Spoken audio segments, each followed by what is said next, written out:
Drawing in tech class. There are many types of drawings we do in tech class to prepare our projects. This is an example of an isometric drawing.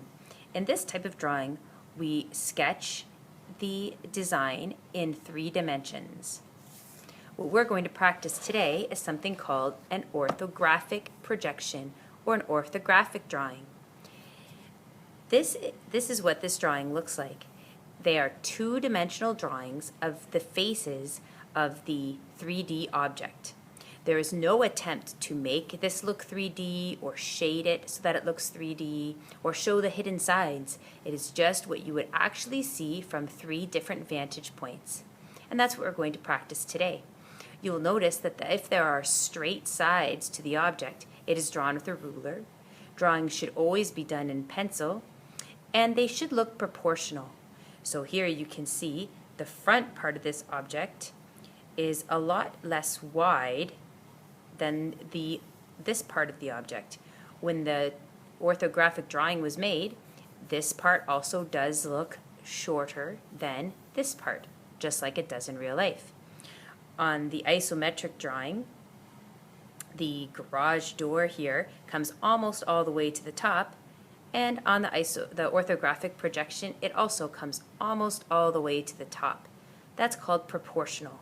It looks the same as it does in real life or in another drawing, just scaled up or down. So let's look at how we would draw an orthographic projection or orthographic drawing. Basically what we decide on is a top view, a front view, and a side view. Usually between those 3 views you can visualize the entire object. Now today we're going to draw a masking tape roll. So which is the top of this? Well, I guess if it's sitting like this about to roll on the table, that's the top. Or if you sit it like this, that's the top. For many objects you get to pick, but once you pick your top view, stick with that to decide on what is your front and what is your side view. So for the top view, what that is what this object looks like when I look straight down on it once you've decided its orientation. So when I look straight down at this object, even though I know it has a thickness to it, I can't see the sides here. But I can see this outer circle, and I can see this inner circle here. And I get the idea that the thickness of this is smaller than the thickness of this. So that's how I'm going to try to sketch it. Now for a circle, I'm just going to have to be really careful as I sketch here to make it as careful as I can. It shouldn't be a sloppy drawing. It should be as tidy as you can make it. So I'm just going to take my time here and draw my top view of this object. Now again, I wouldn't want to put the inner circle here. That wouldn't be proportional because it really isn't that thick in real life. So I'm going to try to copy that kind of proportion, say about here.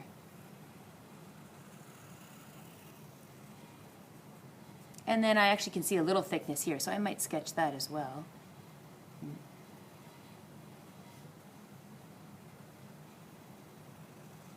And that's it. I don't have to color it in. It's just a pencil drawing of the top view of my object. I'm not going to shade it like I would in Ms. Riley's class. I'm just going to leave it like that. That's the top view of my tape roll.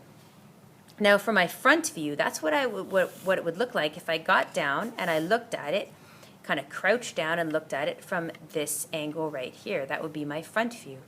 Now my side view, there's actually 2 sides, so I'll have to decide which one is more interesting to show. In this case, it doesn't really matter. My side view would be looking at it straight from this side and straight from this side, so I get to pick. So for front view, in real life, you'd actually kind of squat down and look right at it. I'm just going to turn it because this is connected to my iPad stand. If you actually look at this from the front, what do you see? Well, it's not actually a circle anymore. I know that this part juts out at me higher than this part over here, but when I actually look at it, I see a rectangle. And that's what I'm going to sketch from my front view. Now this is an opportunity here to use a ruler. I'm just going to use a piece of wood because I've got that handy. And I guess if I look at my top and my front view, the thickness here of this top part, this would be a little bit wider, I'd say. So I'm going to try and show that proportion when I draw it. This is a little wider than this tape roll is thick.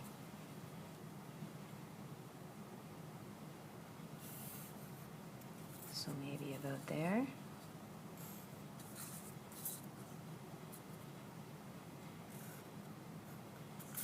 There we go. Now again, even though I know that there's actually, it goes around here and it curves, I'm not showing that. I'm just showing exactly what I can see from a straight on angle. Not like this, a straight on angle, and that's what I see is a rectangle. Now, you can sometimes also use some dotted lines to show something that's hidden. Now, if I angle it just a little bit, you can actually see that this inner circle here is hidden on both sides. So if I wanted to show that, I could use dashed lines. So there's my front view. And the thickness of this would be the same thickness as here, so say about here. I could put some, oops, let's do dashed lines, that's better, like that, and dashed lines on this side. And what that would be showing is that behind this front view, there's a hidden hole. And there's my hidden hole, right? So you can show that on your front view. Now, as far as your side view goes, well, the funny thing about this one is that it's symmetrical in a couple of ways. So the side view is going to look exactly the same, isn't it? So my side view for this one is going to be really easy. I'm going to sketch the same thing in the same proportions as my front view here, right? But oftentimes you will find that there is a difference there. So that's how we do orthographic projections. Now, here's what you should be looking for a good orthographic projection.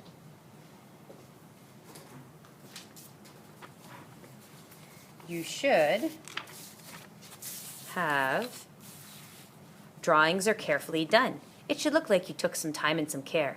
Now, I'm not a very good drawer, so many of yours will probably look better than my drawings, but at least mine were carefully done. Drawings are two-dimensional, not three-dimensional, so you make no effort to do what you do in Ms. Riley's class and shade and show thickness or depth.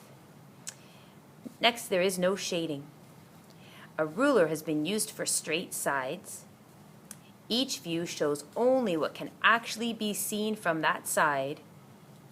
Dashed lines are used to show hidden details. And objects look proportional. For example, if one side is about twice as long as the other side, the drawing looks like that too. So here's your assignment. There's a bucket of things attached to this activity. And that's not it, sorry. What you're going to do is choose two of the objects that you would like to do. Some of them are highly challenging and some of them are easier. So pick based on your level of drawing skill at this point. Write the name of the object here and here. And then do a top, front, and side view in the space provided. When you're done, you're going to take this and get a peer to edit it. Preferably pick somebody who's really good at drawings who can give you some good feedback. And then you're going to do a self-reflection. What will you work on in your next drawing? Looking forward to seeing what you can do.